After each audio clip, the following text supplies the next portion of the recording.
Everyone from here in, well, start again. Good morning, everyone from here in Washington, D.C. It's Christmas Eve today, but before the cheer begins, let me take you back to 2020, around the same time, or December the 22nd to be exact, when the dead body of Karima Baloch was found submerged at the Toronto waterfront in Canada. So, who was Karima Mehrab Baloch? So, today we have a distinguished panel here to talk about Karima, not just about the person, but everything that she represents. And what I'll do is I'll just introduce the topic and then hand it over to the ladies. So, the BBC had once included Karima Baloch's name in its list of the 100 most inspirational women of the year 2016. Balochistan is large country in the area of Afghanistan, Pakistan, and Iran. It's a majority Muslim nation, but it is unique in that a large proportion of its activists and its leaders are women. And that stems from their code of honor, their Baloch Miyar, where women are often, they've often played the role of peacemakers, negotiators, etc., during tribal feuds. Now, so Karima, she was a leader in that mold, and she started her career as a human rights and a Baloch independence activist in 2005. And this happened after the forced disappearance of one of her relatives. Forced disappearance in Pakistani English, it means that someone is just whisked away or abducted by state agencies, the secret services or some of their proxies. So that happened to one of her relatives, and that got, that awakened the activist in her. And this is a story that thousands of Baloch share. Thousands of Baloch know someone who has forcibly been disappeared. Then what happened was that in 2006, she joined the Baloch Students Organization, and she rose to become its chairperson, I think in 2015. And again, that happened because the previous chairman was disappeared by Pakistani security forces right before her own eyes. She witnessed it. He was grabbed and taken away, and then they never saw him again. And this had happened before to the Baloch Students Organization when in, I think, 2009, their vice chairman had also been abducted by Pakistani secret services. So you can just imagine a peaceful, non-violent organization like the BSO has their functionaries abducted, murdered, never seen again. Anyway, during her stint with BSO, she traveled all over eastern Balochistan, or Pakistan administered Balochistan, and she organized an outreach programs. She held protests and rallies. But Karima lamented how their peaceful struggle had been taken advantage of, with many of their members brutally killed, thousands others abducted. She was losing faith in their nonviolent struggle in that sense, in some senses. Ironically, though, the Pakistani state filed terrorism charges against her, after which she went into exile. I think it was in 2015, and she was granted asylum in Canada. Open activism that she had been indulging in Pakistan had become impossible. So the question is that she was finally killed as an asylee in Canada. And the question is Canada capable of protecting its political asylees? That's a question that one has to ask, because it's not the first time it's happened. Anyway, lest we forget that Western Balochistan, the part of Balochistan that's under Irani occupation, Karima once cited Dad Shah and Khatun Bibi as her primary inspirations, and they were both Baloch rebels who fought against the Iranian Shiite imperialism in Western Balochistan. So I wanted to mention that as well. Karima also raised issues of gender inequality in Pakistan at the United Nations Human Rights Council in 2018 as well. So she has spoken at very august forums such as the United Nations. When her dead body was found in December of 2020, a former Canadian minister, Chris Alexander, he made a statement that the circumstances of her death were extremely suspicious. Everybody, knows that. And yet, Canadian police said that they found no evidence of foul play. I mean, Canada is a prime destination for retired Pakistani military and military personnel and people who work with Pakistani agencies, but no one found anything suspicious about her death. Yet all the ethnic Baloch, Pashtun, and Sindhi groups in Canada, they raised the alarm and they demanded an inquiry. And after all, these groups also they have exiles fighting against the Pakistani Punjabi controlled state, the military complex in Pakistan, and they fear for their safety also in exile. So Karima is a symbol not only of the travails of the Baloch nation undergoing a genocide, it's a kind of a genocide in slow motion at the hands of the Pakistani state, but also the Sindhis as well as the Pashtun on both sides of the Afghan border. Pashtuns within Pakistan are fighting for rights and against discrimination. And then the Pashtuns in Afghanistan, of course, now they're being ruled by the Taliban, which is mainly a Pakistani proxy. So they've been manipulated, they've been pummeled, they've been exploited, their resources have been taken advantage of, and they're prevented from forming a stable, progressive society by the Pakistani and international machinations. So to talk about all of this today, we have a very distinguished panel. I'm going to introduce the two moderators of the panel today. The first is Paro Sarkar. She is an American citizen and she is a pharmaceutical scientist. She heads up research and development at a firm. And she has been also active in the social justice space, speaking out for Hindus and other persecuted minorities and underprivileged folks in radicalized societies, because there's a lack of representation for them. They're an underrepresented minority on the world stage. Specifically, she has spoken up for the rights of women and children, and she has she's currently working on the Chingari project and the 1971 Bangladesh genocide recognition. Our second moderator is Shakila Mujaddidi. She is a women and girls' rights activist and works for their entitlements worldwide. She is from Kandahar in Afghanistan, which is the cultural heartland of the Pashtun people. And she's currently working right now, as we speak, with refugees coming in from Afghanistan. So welcome you both. Before I hand it over to the ladies, I wanted to invite Zafar Sahito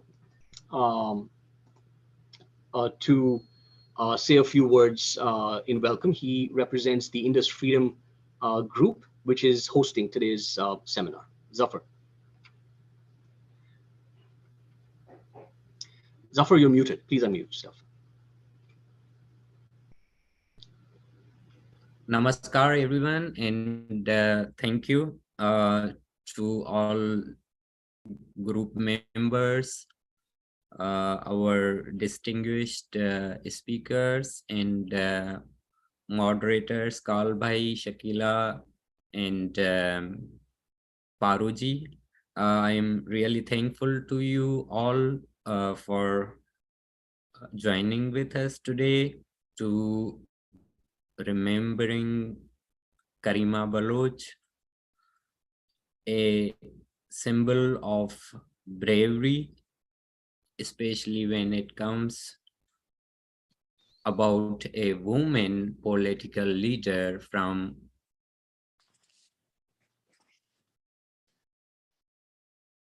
occupied Balochistan.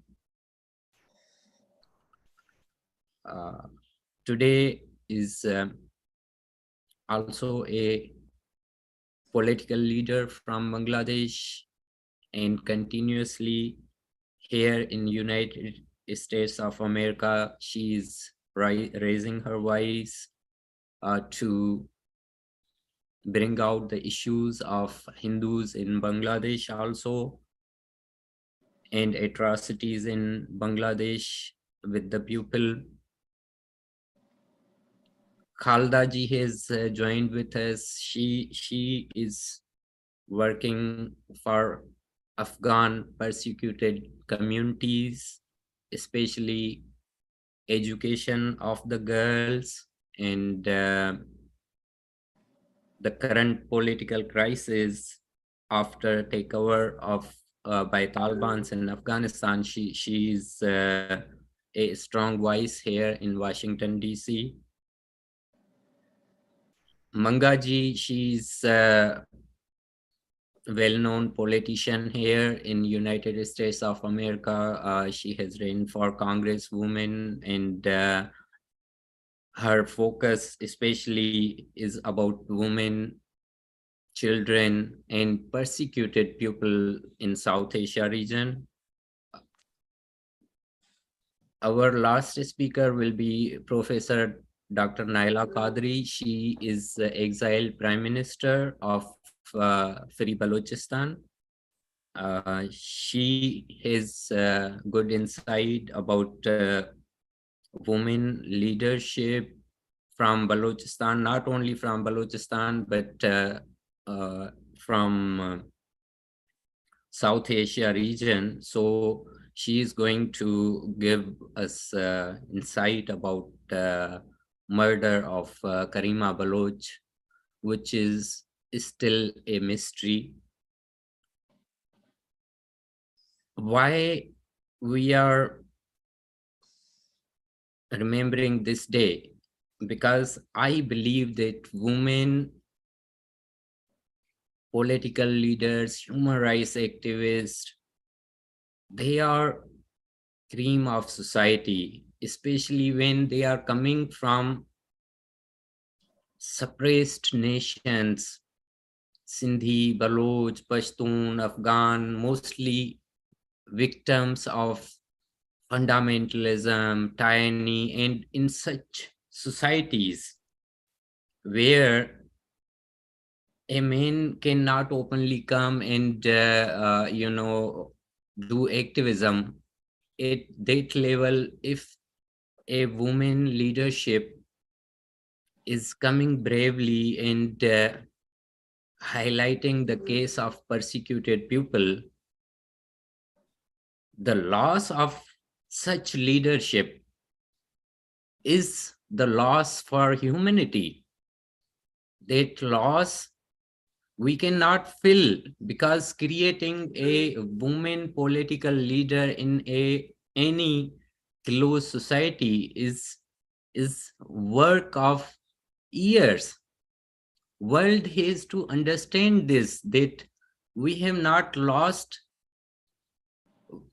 just one poor soul, Karima Baloch, but this is the matter for whole humanity, that a girl from such close society is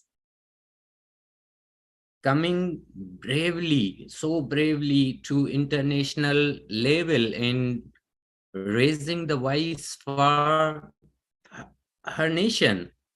This is loss, a great loss.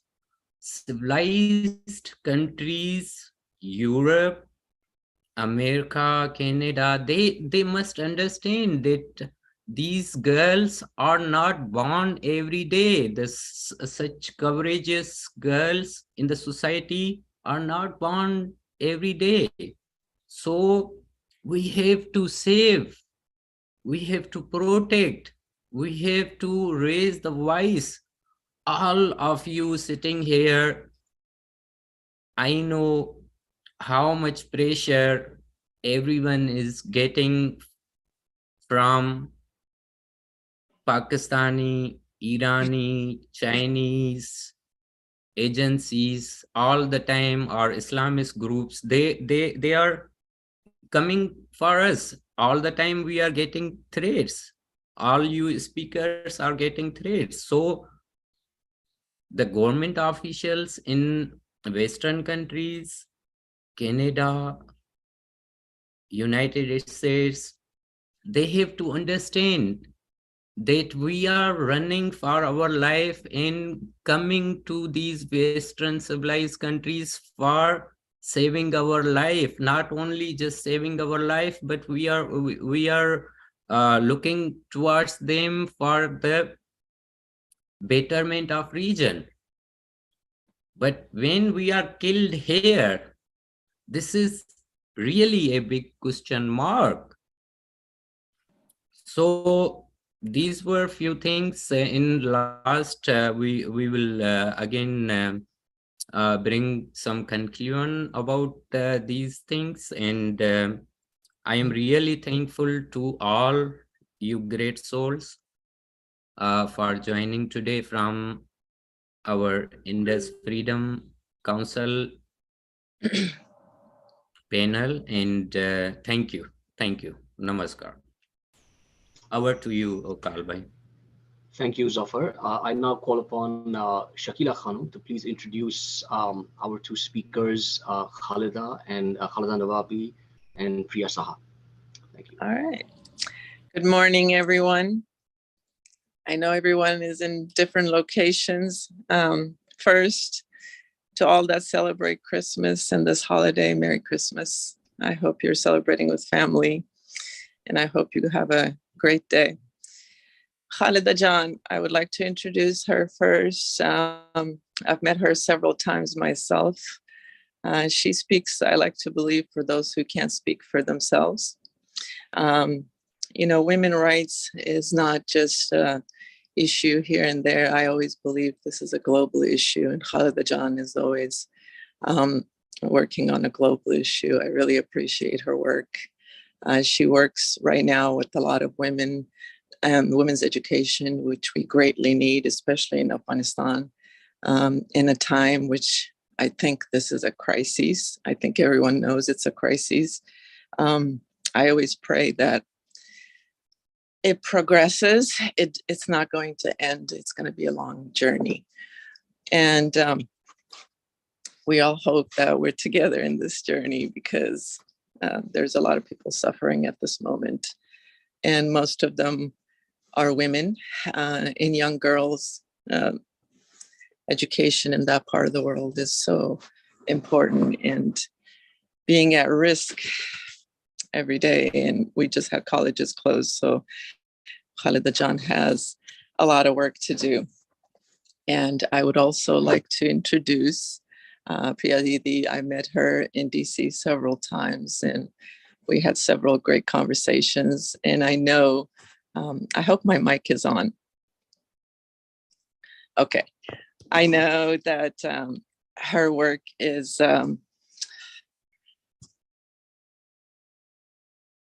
I don't even have words to say for that, because we talked about the genocide in 71, me and her together, and I have nothing but tears for her, because even though hers ended so many years ago, her fight, I can see it in her face, in her life story. Her fight is very, very precious, and great recognition, more than it has been given. I don't think it has been given it enough attention, because the stories that went with it, that me and her and Zafar Zito talked about,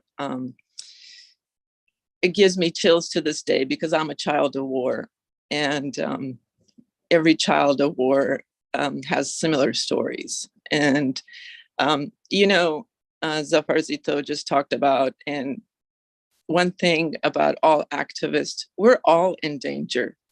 I've been with Zafar when he got a phone call in the middle of the night or in the afternoon talking about Sudar Jao, Sudar Jao.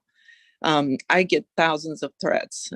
When I started this journey in the beginning, my family got threats. I got threats. I had to remove most of my family from social media. So no matter where you are in this world, whether you're a female or a male, you're always a threat when you're speaking for someone else who can't speak for themselves, whether it's human rights, women's rights, whatever right it is. The moment you speak for those who can't speak for themselves, you have put your life in threat, because there's going to be someone that's going to disagree with you, and they're going to take the law in their own hands. So it doesn't matter if you're in the United States, in Canada, you cannot hide from hate. And you cannot hide from these people that are very organized and very skilled, and they can get to you anywhere you are in the world. So I pray for everyone. and I mean that from the bottom of my heart. I pray for everyone's safety. But we're not safe. We know when we take this journey sometimes that we take our own lives in our own hands. Unfortunately, we put the lives of our family in danger. Anyway, I wish everybody a safe day. So let's hope that everybody's ready to speak about this, because this is a very grave issue. And let's have a good morning. Ms. Khalida.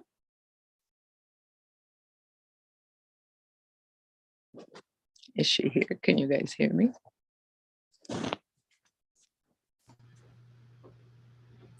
Yes, we see her.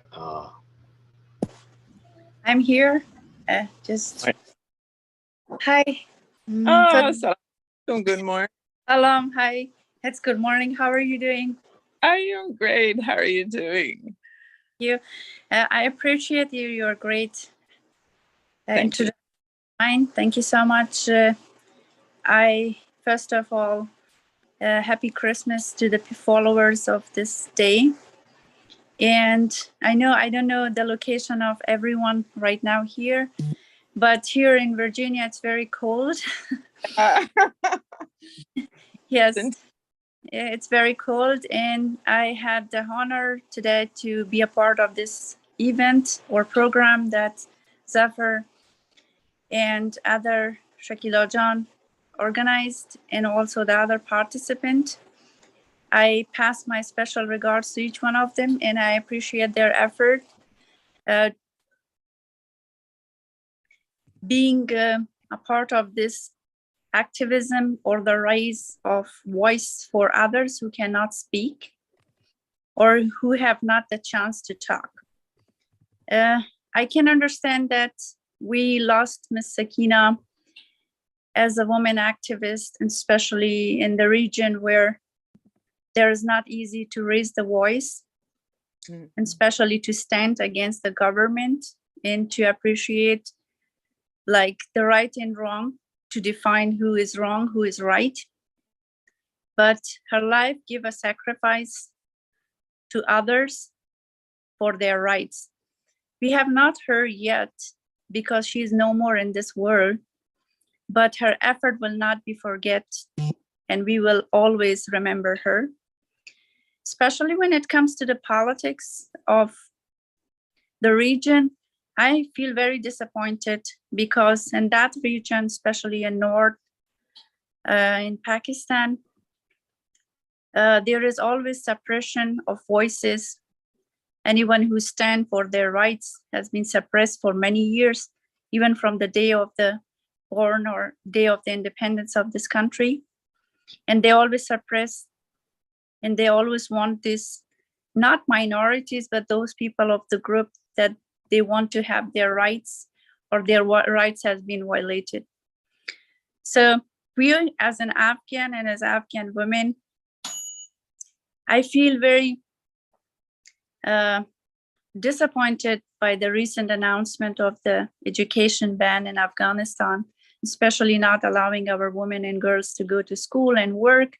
Today I had received just in an hour or so that they send official letters to different nonprofits or private companies that they should force resign their female employees, which is like unexpected for me as a woman, that how they can support their home or house from their social life that they are working as a woman.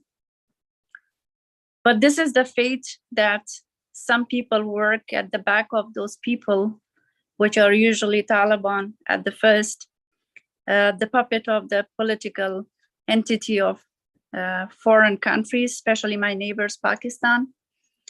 And then their secret agency played a role that they make problems not only in my region, but their own region in Pakistan as well, especially in Balochistan and Quetta and Suba Sarhat or Pakhtunkhwa, where they always suppress those Pashtun and their voices, and they want them to be under the pressure of their political agenda and then use them and their political puppets are now in my country, in Afghanistan, that rule.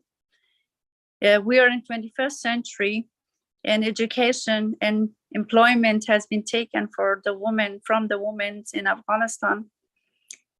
And me, as a woman, as a girl who grown up in Afghanistan, I can feel the grieveness of their tears and their emotion and their feelings, what I've seen a lot in social media and their videos. It is very disappointed for all those innocent feelings and emotions that we cannot do anything for them. But me, I will not stop. Of course, my work, my effort will not bring anything to change that situation. But as a human being, as a woman, I will not stop to raise my voice for them because they were not able to raise their voice from there. So thank you so much for inviting me in this program. And I will be happy to join your upcoming events. And I need the support for our women and girls back home, Afghanistan. Thank you so much for your time and your attention. Thank you, Khalija.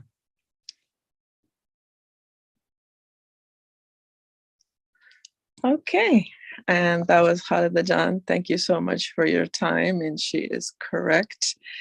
We do need to focus a lot on women's rights and women's education in Afghanistan. It's not something that's solvable at the moment. This is something that's going to have to take baby steps in it. We have a lot of work cut out for us. That doesn't mean there's no possibilities. There's always possibilities. We have a generation of young women coming up, very, very strong women, and women leaders. I believe that I've seen a lot of young women speak, even in Afghanistan. I don't think that this is a sad day. I think it's always an encouraging the young girls speak about education and women's rights. It gives me a lot of hope. So Khalida Jan, trust me when I tell you, you have lots of hope out there. There's a lot of young women with a lot of positive energy, and there's a lot of sadness, but from every dark day arises a great sunrise, right? So now let's go to Pia Didi, and let's hear her speak about the subject. Thank you for giving me this opportunity. Good morning. How are you? It's always lovely to see you. Please allow me to present my PowerPoint presentation. That will be great. Okay. Yeah, you already have. Yeah, there you go. Can you see? Yep. Yes, we can. Okay. So our tribute to Karima Baloch, a Baloch human rights activist.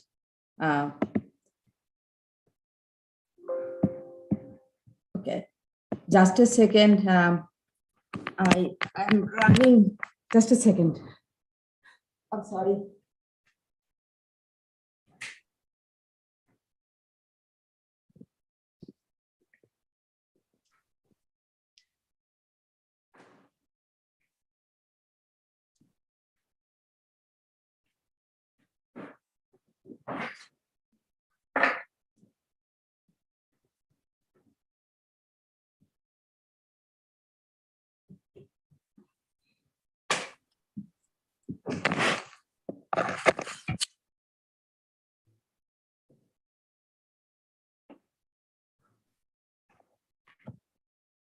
I'm sorry.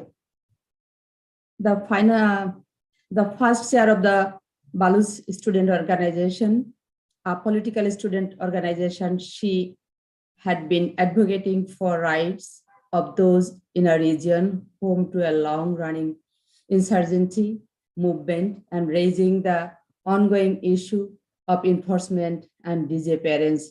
She was listed by the BBC in its 100 most inspirational and influential women in 2016 for her work in human rights. And we all hear how great leader she was and how she had to flee her country. we came to know everything about her from our leader, Carl Clemens. So now I want to link it, what's going on in Afghanistan, in Balochistan, Sindh, and across the Pakistan in different group and different state, how the military working against these people and how they are taking all this advantage and making this country is a militarized country and a promoter, a terrorist promoter country. In the 75th, the independency, they developed themselves as a terrorist supplier country. So how can we expect more from them? So women like Karima Baloch, they have to sacrifice their life for our good cause, and she did that. So we remember with respect what she did for us, and we will do that. And now I want to connect it with Bangladesh situation. What Pakistani army and Pakistani leader they did against us, and how we are living now a good, better life than Pakistan. Our GDP, our women education, and our position in the world is better than Pakistan. In every aspect, we are having a good life. And I hope these communities, Baloch people, Sindhi people, and all other community, if they get a chance like Bangladesh, they will have the the best life, and they can control their community. They can leading their community, and they can get back their heritage, the golden heritage. They can get back. This I believe. So what I want to share with you, what Pakistani army did against us in 1971, and the world still did not recognize this 1971 genocide. At present, I am working to getting recognize the 1971 Bangladesh genocide recognition, and many of you are working with me, and I am very grateful to all of you that all you are supporting us, and all we are working together, and we hope one day we'll get it done. So I want to get a opportunity to share again what's happened in 1971 in Bangladesh and how we are going forward to get recognition. That will be my area of discussion. So here you see, so it was a presentation I made for 25th March 1971, and that day they started the Operation Searchlight, and in a single night they murdered 60 to 80,000 people in Bangladesh without any information, without any prior anything. They just start murdering the innocent people. And I want to inform today one thing, that Bangladesh, during that time, the Bangabandhu Sheikh Mujibur Rahman or other leader, they did not talk with any other country. They did not provide any training, so that Pakistani army did not have any right or any clue or any objections or any justification so that they can start murder people. So, but they did it. And next day, what they did, I'm just talking about this thing. The Operation Searchlight included Jagannath Hall, which was a dormitory of non-Muslim students in the Dhaka University, Rajarbagh Police Line, and Pilkhana, which is the headquarters of the East Pakistan Rifle, neighbor of the Old Dhaka, Shakhari Bazar, Pati Bazar, Lokhi Bazar, Gandaria. Most of this was the religious minority inhabitant. So what they wanted to do, their rule was divided and rule. They was targeted mostly the Hindu people, and that's why they attacked on Hindu. In that way, they were trying to keeping the state under control, the Islamic Republic of Pakistan. But Bangladeshi people are secular. They don't, they don't allow them to continue that. So next, what they did, the genocide thing in 1971, Pakistani army and their cohort killed nearly 3 million people and brutally gang raped 400,000 women and girls. Additionally, 10 million people were displaced and forced to take shelter in neighboring country, India. More than 30,000 women and girls were suicide, and 175,000 women and girls were received forced abortion. They were not accepted by the society and left to survive on their own. Being a woman, you can understand what happened in Bangladesh. And it was a planned genocide. This is the thing. I can show you the planning thing, how they did it. At a meeting on February 22nd, 1971, the president of Pakistan, General Yahya Khan, is recorded as saying to his top military brass, kill 3 million of them and the rest will eat out of our hands. The killing and pillaging started soon after and lasted 9 months. And they confirmed murder 3 million. It was their plan 3 million and they did 3 million. They murdered 3 million. And the next, at the time, there were some preparation like this way. In the London, the Sunday Times published this news on June 13th, 1971. What was their policy? What was their plan? The government policy for East Bengal was spelled out to me in the Eastern Command headquarters at Dhaka. It has 3 elements. The Bengali have proved themselves unreliable, and must be ruled by the West Pakistan, as they are ruling the whole Baloch, Sindh, and all other area. And they did the same for Bangladesh. Second, the Bengalis will have to be re-educated along proper Islamic line. The Islamization of this mass, this is the official jargon, is intended to eliminate sensationist tendencies and provide strong religious, both West Pakistan. And when the Hindu have been eliminated by the death and fight, their property will be used as a golden carrot to win over the underprivileged Muslims, middle class. This will provide the base for erecting administrative and political structure in future. So you can understand what was their plan and how they did it. And in 1971, the International Juris Court, the report, the 1971, they did like this way: the indiscriminating killing of civilians, including women, children, and poorest, weakest member of the community, attempt to exterminate or drive out the community largest part of Hindu population. They arrest, torture, and kill of Awami League activists and student, professional, businessmen, other potential leader among the Bengali. The raping of women, the destruction of village and town. And this is the news.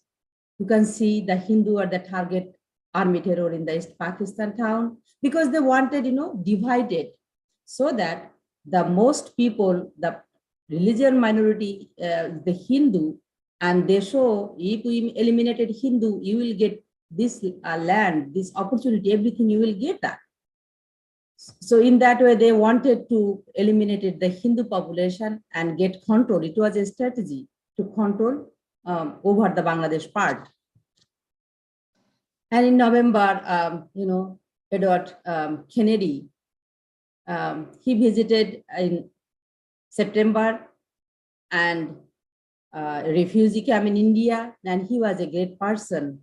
And he has a judiciary inquiry report, and he, as soon as he came back to USA and have a press conference and stopped America to send more weapons to Pakistan, and he arranged more relief and rehabilitation money from USA to us, because I was a refugee at that time. So I am a recipient of USA relief. So I am grateful for that. And the Pakistani soldier, how they talk, how they were targeted, the Hindu people. And, this you can see there is a picture of a refugee camp. I could, easily remember my house was like this one. It was filthy, mud. And how I am surviving today, I don't know that. Because 9 months, I remember we only ate rice, pulse, and potato, and salt, and some oil, some time. That's it. So they make our life this way miserable. So what you are having today, we passed this time under the Pakistani regime in Bangladesh. And this is the time, whereas in how they raped, this is the scenario rape of 400,000 women and girls. And this is the perpetrator picture, the 195 war criminal of Pakistan Army. And we are looking for them, and we are working with USA congressperson so that we can get recognition or genocide. And these perpetrators can be held under the international law. 2 minutes. And we have by this time we have introduced a resolution in the US Congress. It's a bipartisan resolution. The resolution name is number is 1430. So we requesting you, please help us to get this resolution passed in US Congress, so that what will happen, the the Pakistani perpetrator, the army, they will understand, okay, sometime if we do any criminal activities with any community, anywhere, any day, sometime we will be, we will be held. So my last word for Karima Baloch is, when a great leader dies for years, the light leaders leave behind the leader lies on the path of the other leader. Thank you so much and giving me this opportunity. I'm thankful to all of you to hear me. Thank you. Thank you very much for your time. And we appreciate this. You didn't see all of the images that you were talking about, but I do understand that there's a lot of attention that needs to be focused on the subject. So we appreciate all of your comments. Thank you for coming today. It's always nice to see you and the progress that you're making, and I hope that you get your bill passed in due time. I know voting is coming up pretty soon, so you probably do need a lot of the community support. I know I personally support that very much, because it's very, very difficult as an activist, and I do understand that, to get organized enough and bring in a subject to get enough focus and attention and get people to sign behind you. That's very, very difficult, and it's a long journey. So I wish you a lot of luck, and thank you so much. We all support you, and let us all know what we need to do in order to get this bill passed for you. Thank you very much, Kala. I'm going to call on Paro Sarkar now to introduce our next two speakers, Manga Anantmula, and finally we have Banuk Naila Kadri. So please stay with us. Yes. Namaste, everyone. And thank you for giving me the opportunity to be on the same platform as very talented and inspiring women who are the voice of the voiceless. Thank you, Shakelaji, for introducing Khalidaji and Priyaji and giving us the opportunity to listen to them. The next two speakers are Manga Anant Mulaji, and she is a person who is a firebrand American citizen who has run for U.S. Congress from Virginia District 11. She is a mom to LCDR and Navy, legal immigrant from India, and a wife to a full professor and professional in defense acquisition. She is the granddaughter of a freedom fighter who works side by side with esteemed freedom fighter Mahatma Gandhi, and a patriot who dares to fight for freedom. She is the first Indian American woman from Virginia to run for the US Congress. She ran a grassroots campaign and broke 10 years of voting record for the party. She is fighting against discrimination in Ivy School admissions.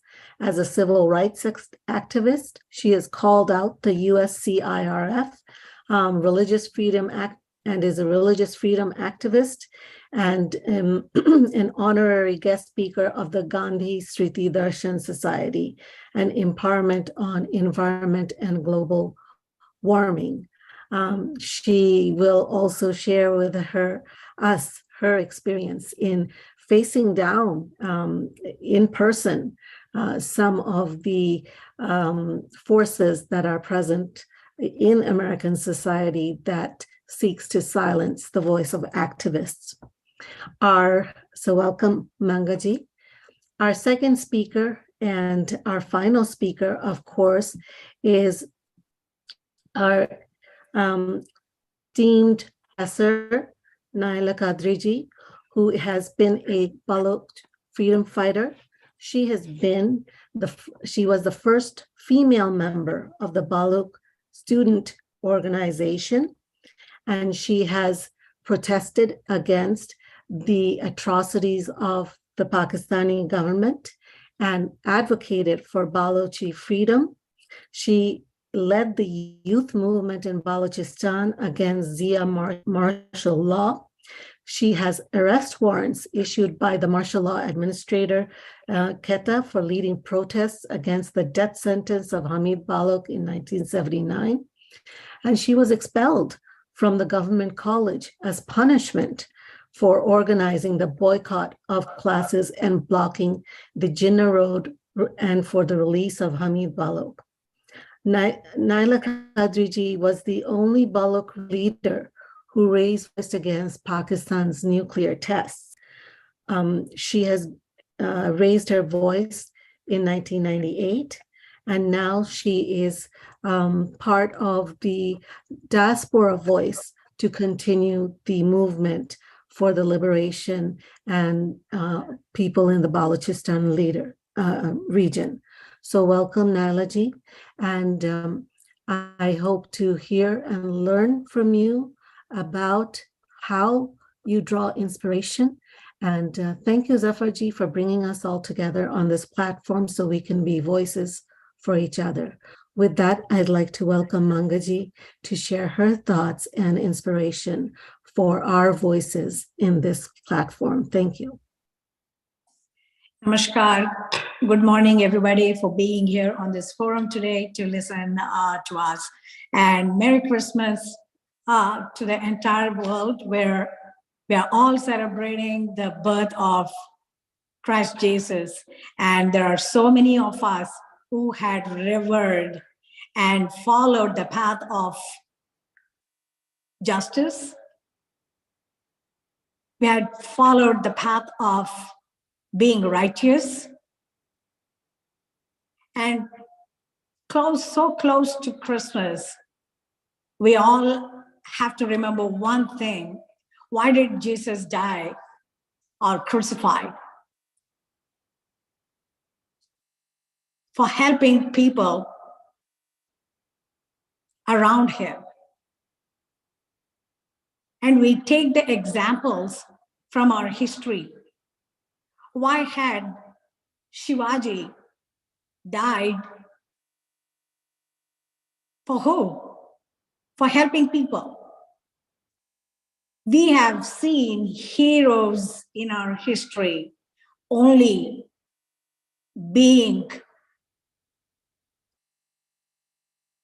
not only the victims, but also the saviors of people who have become the victims of cruelty. And today we are here to talk about Karima Baloch. I see her as also one of the heroes that laid her life down, helping other people and becoming a voice of other people in the world. It is no mean achievement to be named as one of the top 100 inspirational women in the world by BBC. Nobody becomes an activist just like that. There has to be a trigger point where their deepest sense of responsibility towards the community triggers.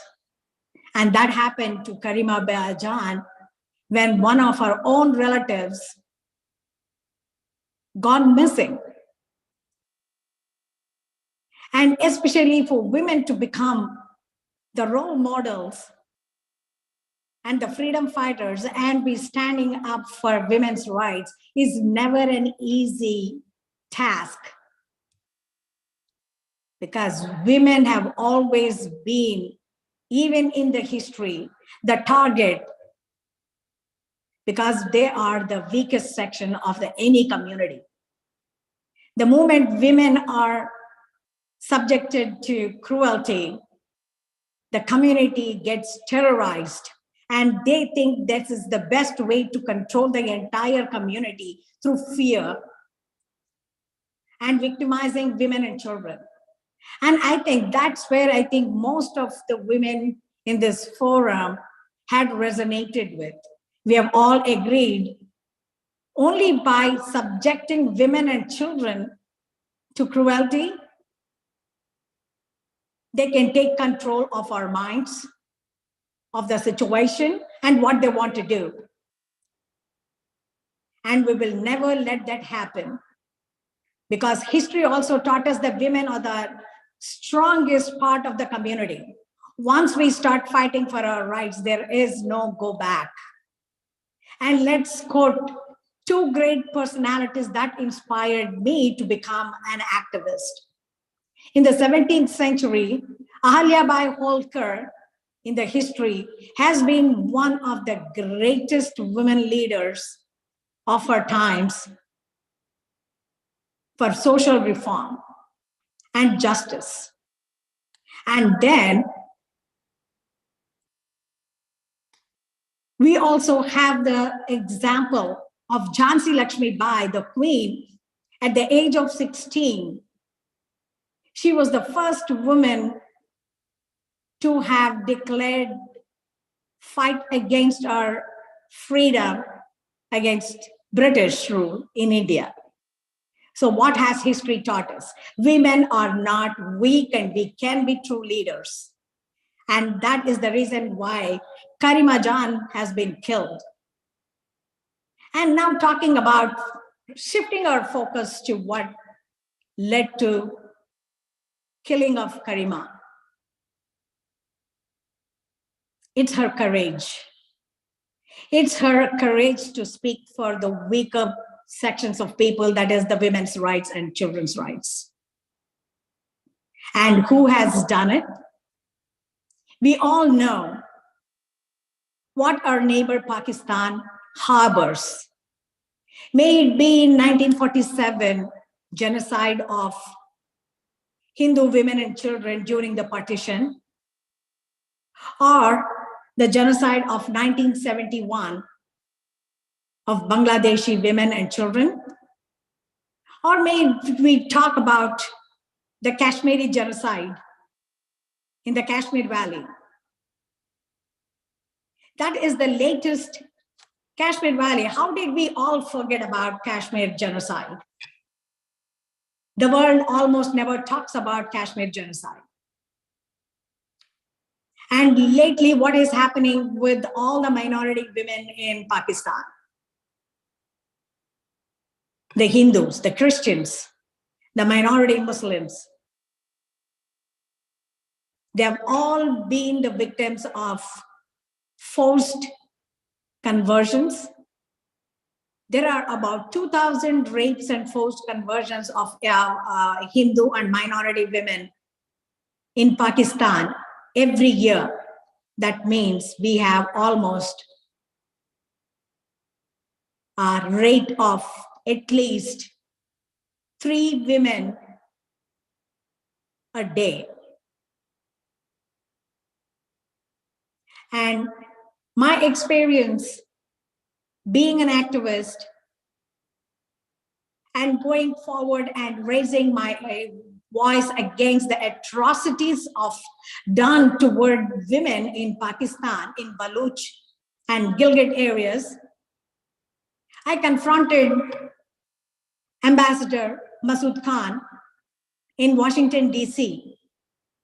And what have I faced after doing that? I've been banned from all the Meta platforms. 10 days within, I confronted, I've been banned from Facebook, I've been banned from WhatsApp, I've been banned from Instagram. Why? Do they think that's the best way to intimidate women? They know I am an American citizen.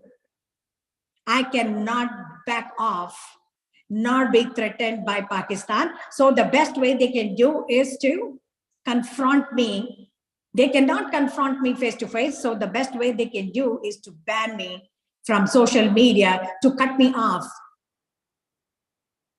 from the rest of the world. That's not going to happen. More they try to stop us, more we are going to confront them. Carlji, would you please play that small clip of the video where I confronted the Ambassador Masood Khan and the way he tried to physically intimidate me during that interaction? Sure.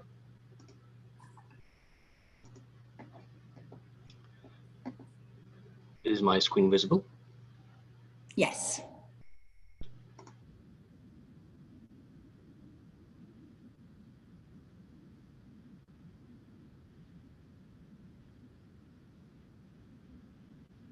Is there sound? Yeah. So when you look at that video, I'm not standing too far away from the stage. I asked him the question, and how is Pakistan going to defend women and children being forcefully converted or killed or raped? He could have answered that question from the dais, but he did not. He had to come on to me, intimidating by force, and you will be surprised the question that he asked me, are you a Pakistani?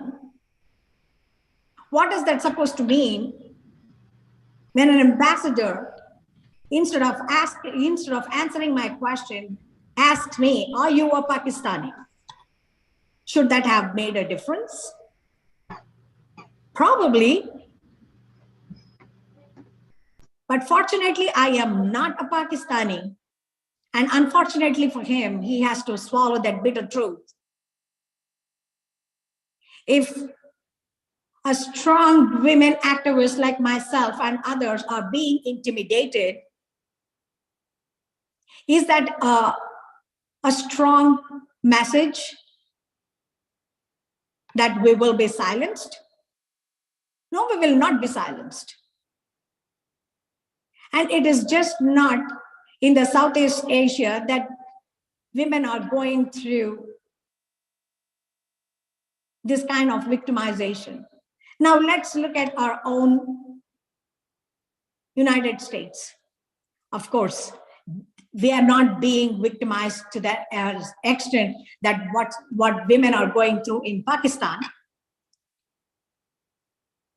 but our policies. But what we are facing today with the transgenderism and what's happening with our children in school, our parental rights has to speak volumes. Why is Pakistan not being slapped with a resolution? We fail to take a hard line when it comes to Pakistan. I think we have to, as United States, as the world leader, we have a duty to push back Pakistan from all the atrocities that it is harboring in the neighboring countries. Not only in Pakistan. Pakistan is involved in terrorism in Kashmir Valley, in Afghanistan. What happened in Afghanistan? It is the Pakistan that trained the Taliban.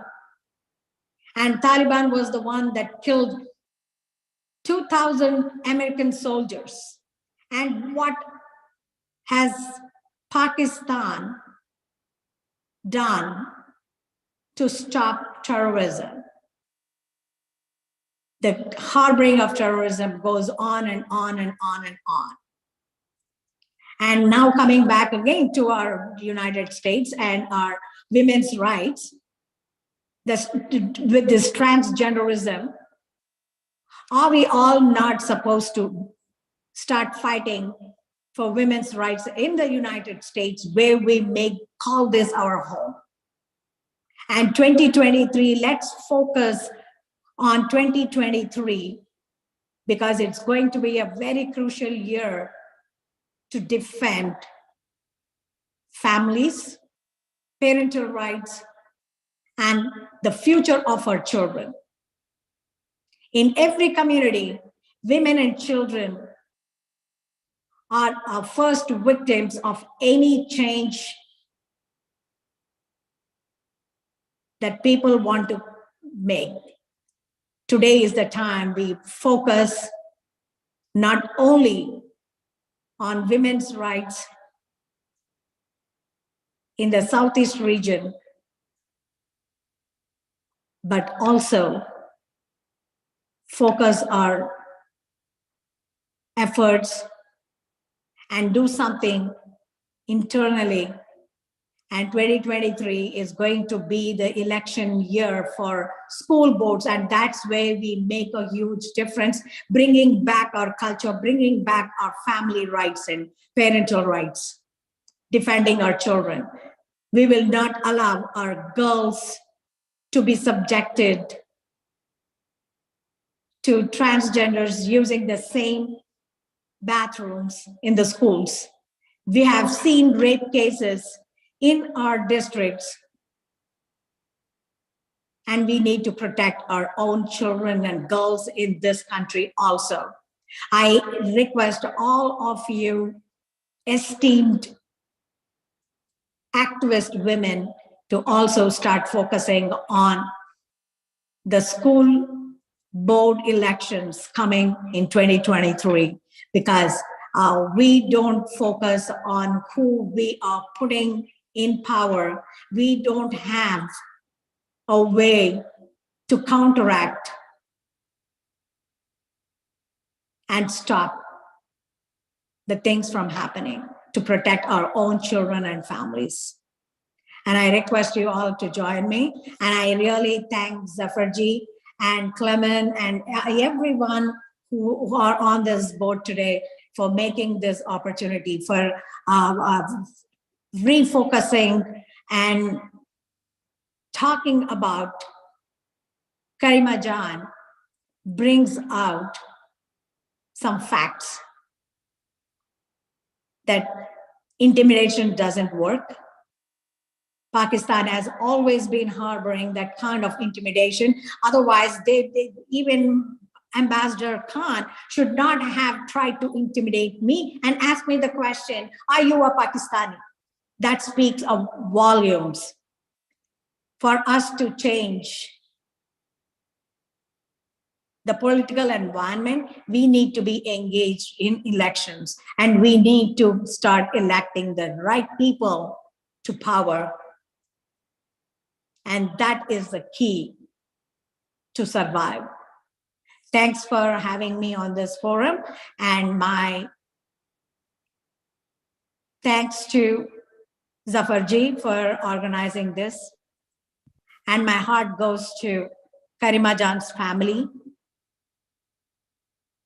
And she will be missed, and she will always remain a role model and an icon of bravery in all our hearts and minds.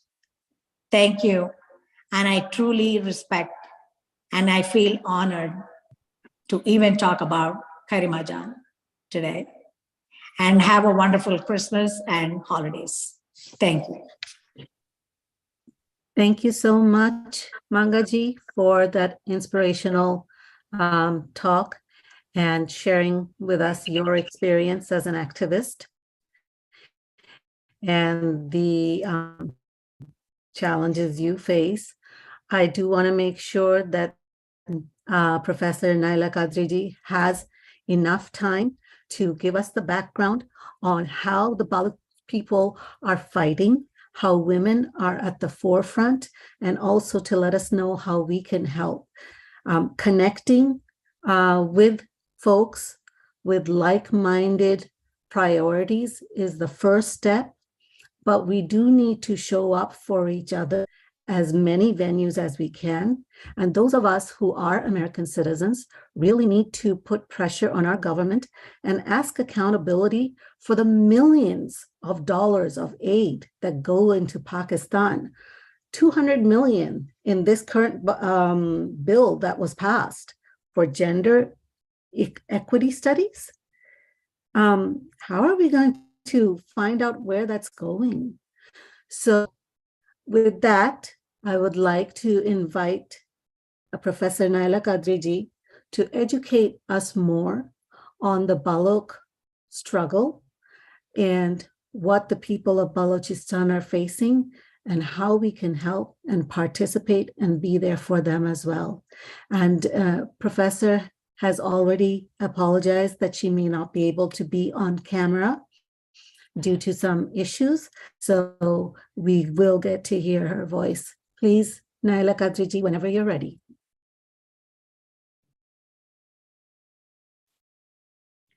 Thank you so much, Paro Sarkarji. Thank you, Indus Forum, Zafarjan, Carl, Priya Saha, Paro Sarkar, Shakila Mujaddidi, Mangaji, and Khaldaji, and all of you who are participating here.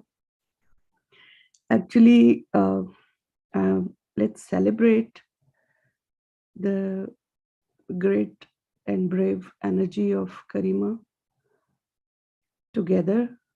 This space is actually full of feminine energy already. Feminine energy is not necessarily in female bodies. In male bodies also feminine energy resides, and we can feel it because it's energy to create, it's energy to love, it's energy to defeat the forces of discrimination, the forces of negativity, and forces of injustice. So I'm already so much feeling like Joy Bangla, Pakhair Ragle. We actually feel that that that power. That General Yahya once said that killing 3 million, by killing 3 million, we can defeat Bengalis. But he was wrong. And then General Pervez Musharraf said, kill 3 million Balochs. So you will defeat Balochistan. He was wrong again.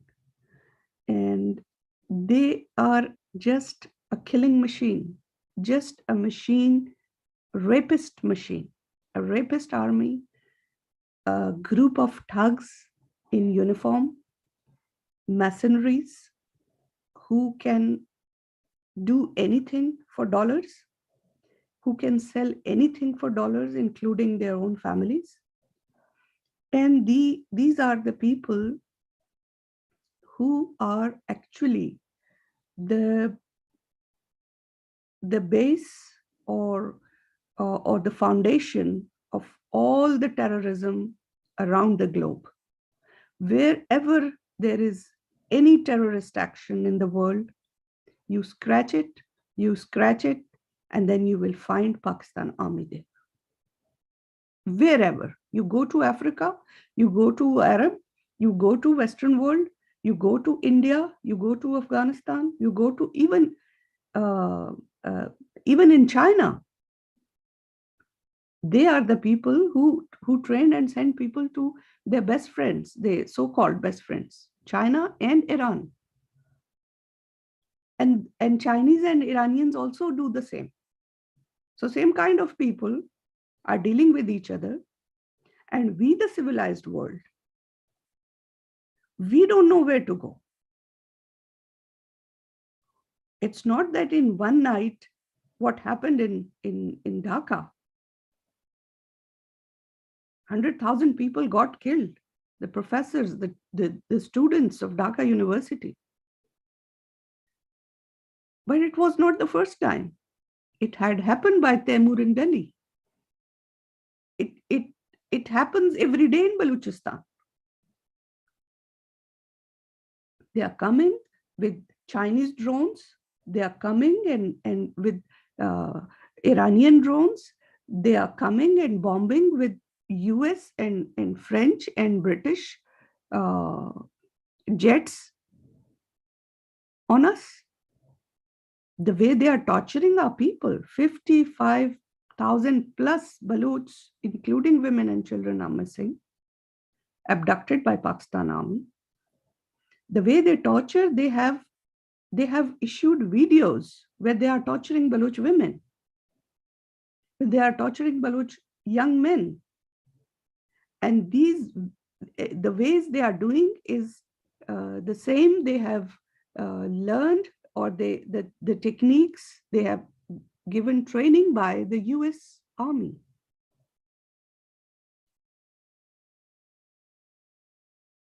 The Western world, they claim about championship of democracy and modernization and liberalism. But all the Islamic dogma, all the Islamic terrorism on the on Middle East, Iran, in Pakistan and Afghanistan, it's all supported by West. It's all funded by West. They have no roots in our people. Our people don't like them. Our people don't want to live under their this extremist and violent brand from where they have brought it. This is the bitter reality. That they are imposed on us by the West. Who brought these Taliban in Afghanistan? Who gave them legitimacy in Qatar? People of Afghanistan, they were thriving women and girls have been in Afghanistan for years during this democratic era. women and girls, they were thriving, they were educating, they were getting jobs. And what happened? All of a sudden, army was called that don't fight with Taliban. Afghan army was capable of fighting Taliban. They were not allowed to leave them. And all the computers with all the data was left behind for ISI, just to take whatever information you want. And what's happening now, from those computers, from those lists of Afghan army, they are contacting Afghan army trained by NATO to join Russian forces to fight against Ukraine. $5,000 per month they're offering. So what's going on? We need to understand that the double game, the double-faced policies, they are not gonna help Western world themselves, because terrorism, which is nurtured in Afghanistan and in Pakistan and in Iran, will reach there, and it's already reaching there. There are no two planets. So today is the day we are remembering our beloved Karima. She was Red Rose of Baloch independence movement. And for me, it's a biggest pain, deepest pain, and biggest kind of defeat. Sometimes I feel that I took 30 years alone in Baloch nationalist movement, in Baloch resistance movement, as only one woman. Thousands and hundreds of only Baloch men were around me. I was alone. It took 30 years to break these chains of patriarchy, break these chains of tribal customs and traditions, and to bring Baloch women into the movement. Because that tribalism was imposed on us by British. We were not like that. And before Islamization, Baloch culture was very secular and very liberal. We used to dance together, men and women in the same circle. We call it chap. But with Islamization, it got banned that women and men should not dance together. They changed our flag. The three colors of our, like we and Kurdish people, they are our brothers and sisters. We are from same origin, and we used to share the same flag of three colors. That color was changed, and then some Arabic things came on the flag, and many things happened, and then British came. So we, the people of Balochistan, who were deeply connected with our roots of Mehergarh, our roots of Shahre-Sutka, our roots with the Kech and Nal civilizations, we never accepted that. And that is flowing from generations to generations into us. They cannot take it away from us. They cannot. They took centuries, but they can't. This artificial kind of keeping women under four walls, because we didn't have walls actually. We were facing the situation. Our women were free. Our women had to go to fetch water for miles, fetch wood, and if somebody is attacking on us, men and women both fought. Our men and women both are trained to protect our families and to protect our nation and to protect our country. It's thousands of years of printing on our DNA. You have seen Kurdish women, how they react with IS, they did. You have seen what Yazidi women have done. So Baloch women are capable to do that, and Baloch women have a history to fight against all the invaders, including the Portuguese and British and whoever came, the Mongols.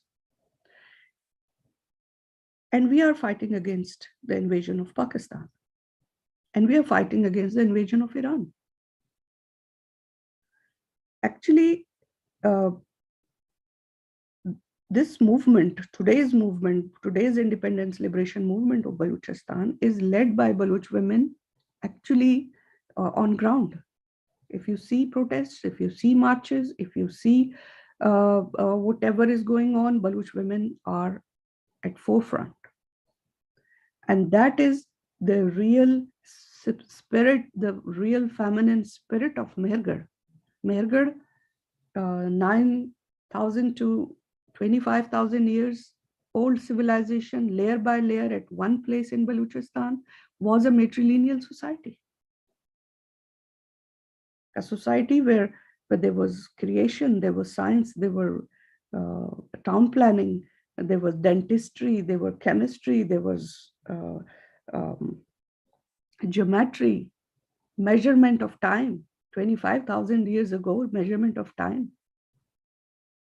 But that feminine energy, I feel today here.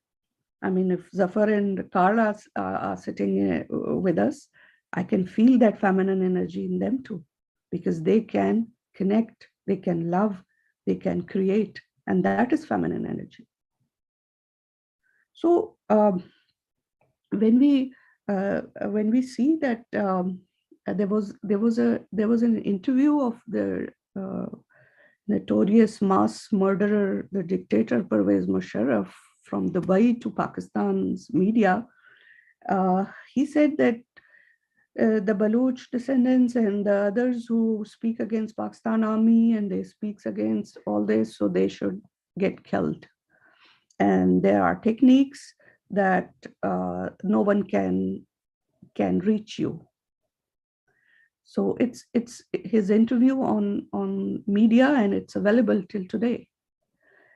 And after that, a series of attacks started happening on Balochs, and then it like you have seen Sajid Hussain.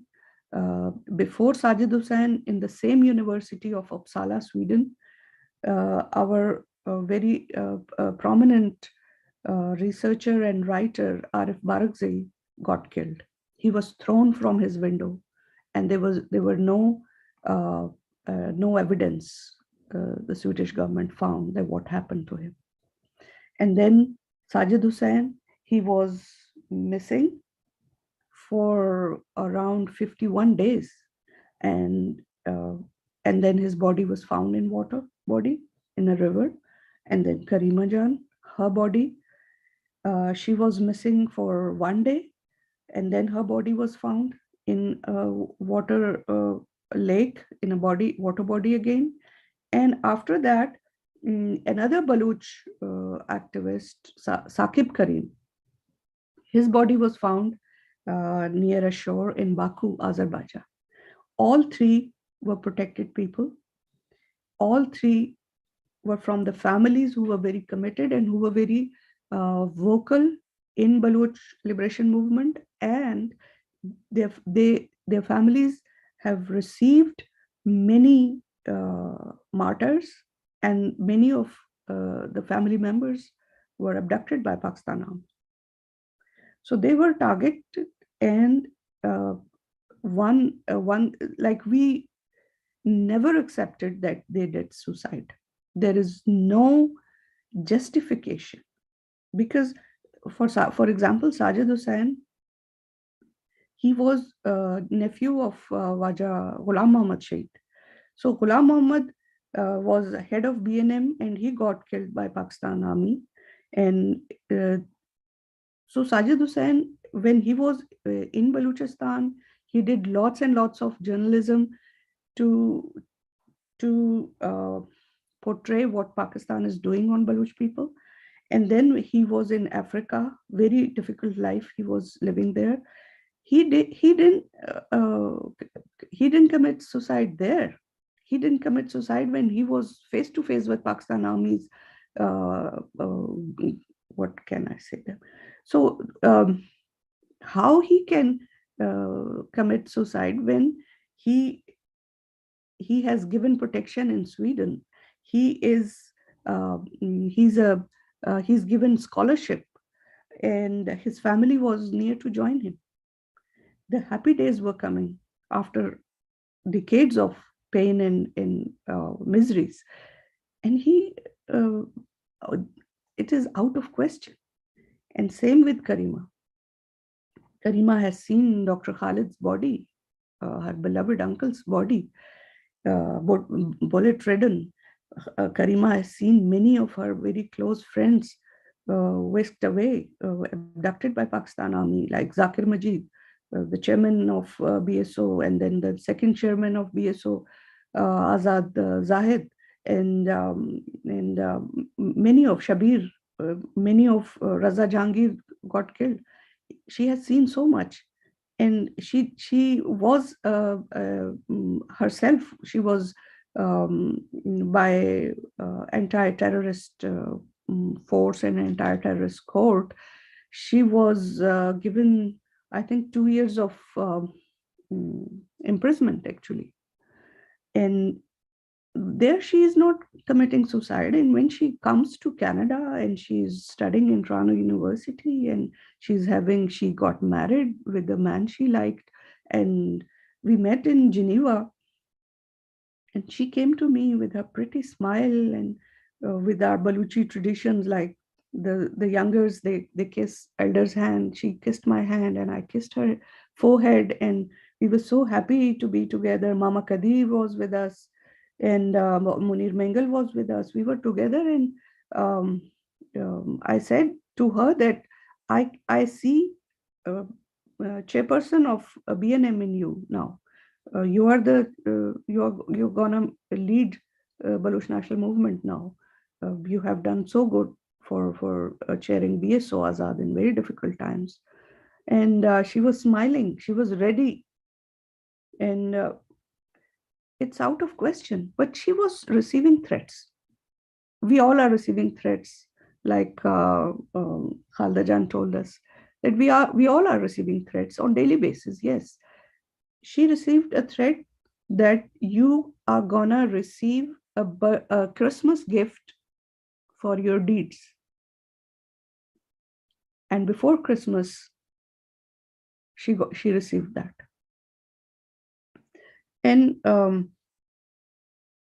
if you see there is a hashtag by ISI media cell, deeds of Karima. So the deeds word is common. You will receive Christmas gift for your deeds, and their hashtag is deeds of Karima, where they are doing character assassination of Karima every day.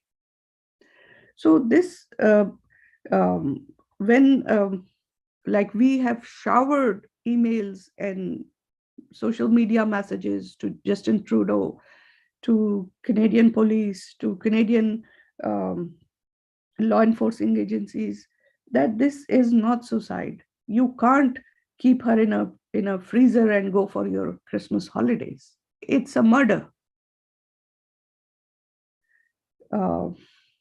Nobody. You can see that this liberals in Canada, they depend upon many things that many political groups, Indian descendants there, who are against India, and they are close to Pakistan, and the generals, the retired and on duty generals and other army officers, they are coming to Canada with billions of dollars. This is blood money of Afghans, blood money of Balochs. These generals became billionaires by the Bangla genocide, by Afghan genocide, by Baloch genocide. So how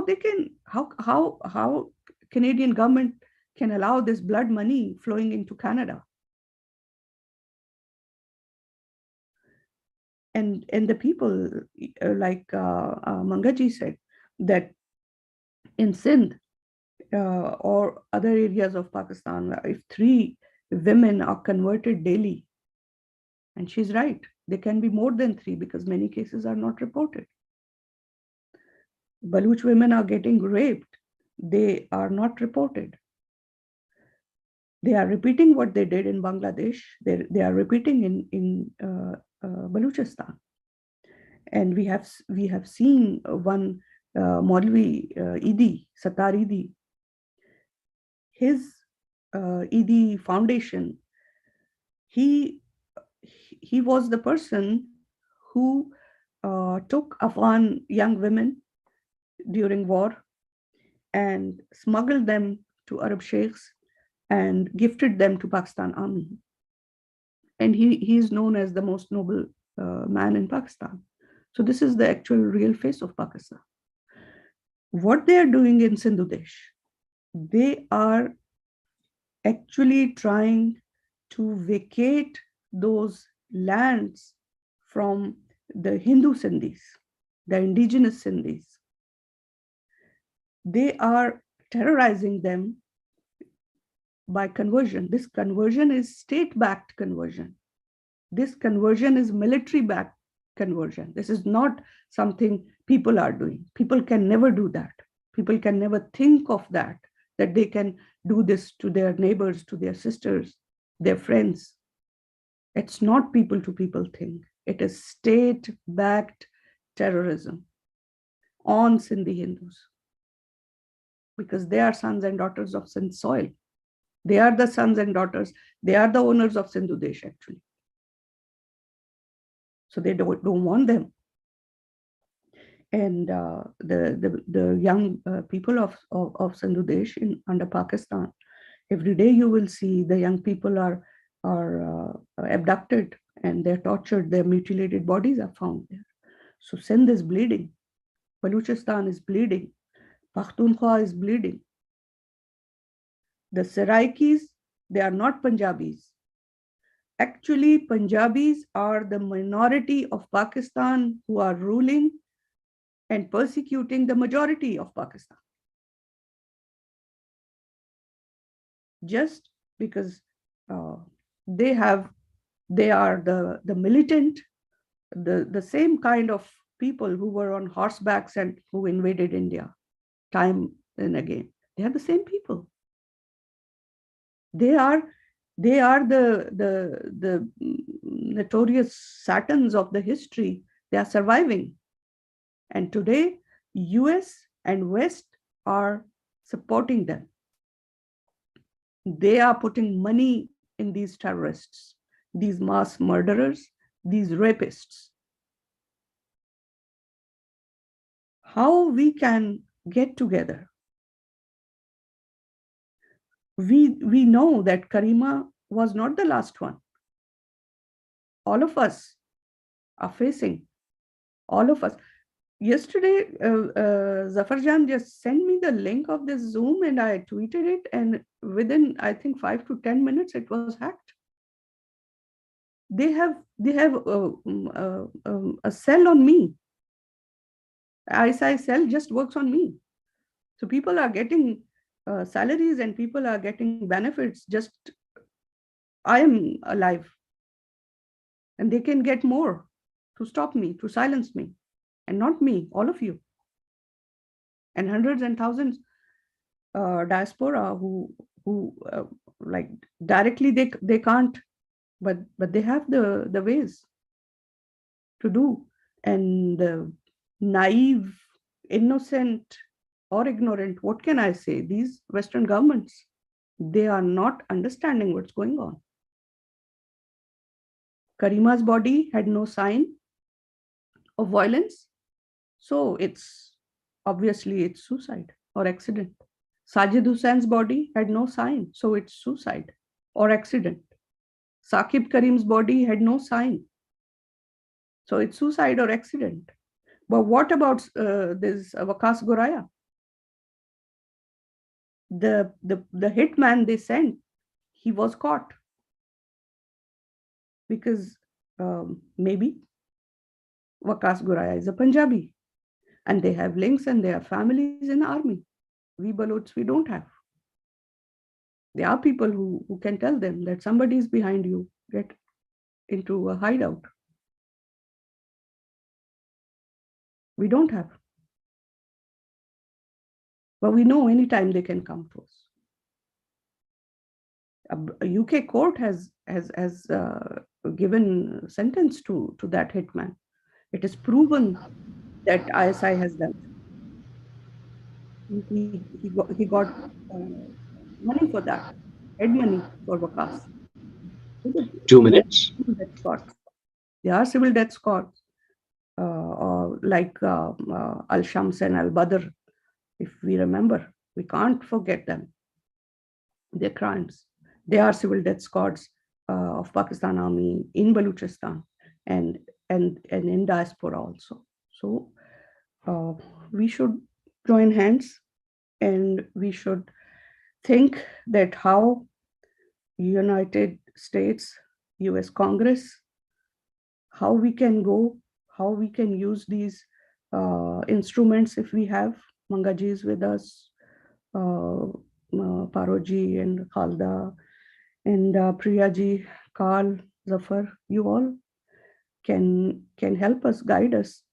How can we move a bill in US Congress? At least people should understand. We have done it once by Mr. Donna Aurora Becker, but it had no result.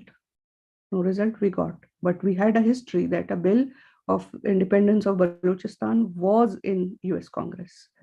The technicalities, the loopholes, these things, Mangaji can guide us about that. What happened and how we can do that again. At least these people should come, at least recognition, there should be recognition of Bangla genocide. There should be recognition of Afghan genocide. There should be recognition of Baloch genocide. At least we should do something that they recognize what these terrorists are doing. This is all for today, with pain, with heartache, but lot of energy and courage. We don't give any importance. We know that what's the difference between life and death. What they can give us, it's only death. And we are not afraid of that because we live in common life. When our people live, when our dreams live, we live. We can't be killed if they can eliminate our bodies, but they cannot eliminate our struggle for justice, for equality, and for peace.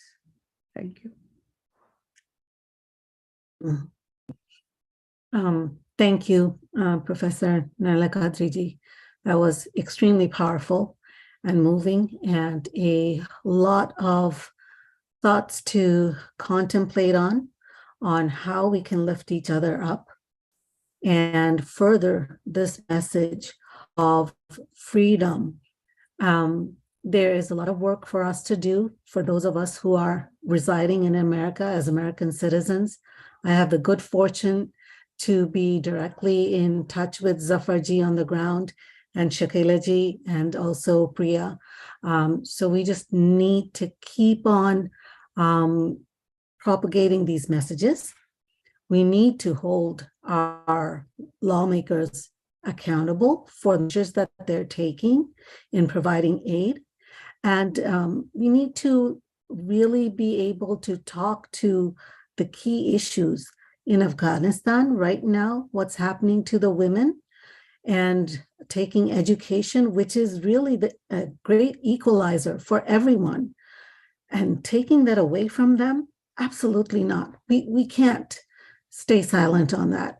We have to do everything in our power to get the kids, the women, the children back into the education, or find a way to do distance learning if they're not allowed to attend in person. We have to come up with solutions. We can't just sit quiet. And for the folks who are in Balochistan, we need to make sure that their message is heard, that the lives of people like Karima Baloch are not in vain, that we continue to empower people who are speaking up, who are part of the movement. And the only way we can do that is to come together, and on every platform that we can, we share not only our respective messages, but the messages of other people that are struggling against the destructive forces of a regime in Pakistan, which signifies nothing good. It signifies only hate. It is the only country that has been built out of an ideology of hate. And their agents are completely entrenched within Western democracy. It is going to take a lot of our efforts and come together. So let's make a commitment on this forum and beyond that we do that. It's not going to be easy, as Mangaji has pointed out, as Priyaji has lived, as Naila Kadriji has lived, and as Karima Baloch has given her life for. It's not easy. It's not expected to be easy. And with that in mind, thank you everyone for joining and being a voice.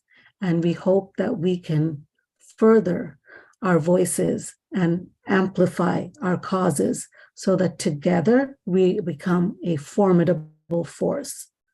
Thank you. Namaste.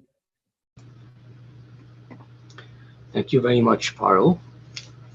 I mean, we all know that Pakistan is one of the most brazen, shameless perpetrators of atrocities on humanity. There is really no point in talking to them. I just wonder what would deter them. Talking is not going to deter them. Killing exiles in Western countries, it does not at least occur to them that it's a game two can play.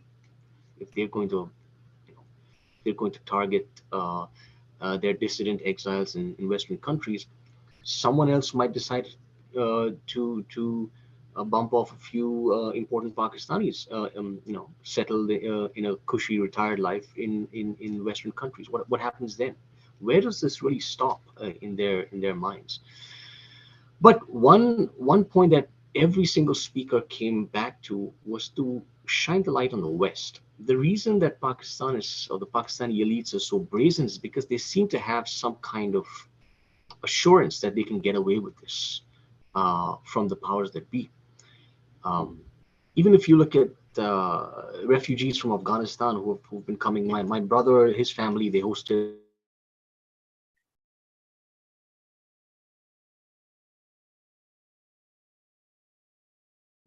You got muted, Carl. You got muted, Carl. Can you check it, please? Yeah. I'm sorry. I don't know when I got muted.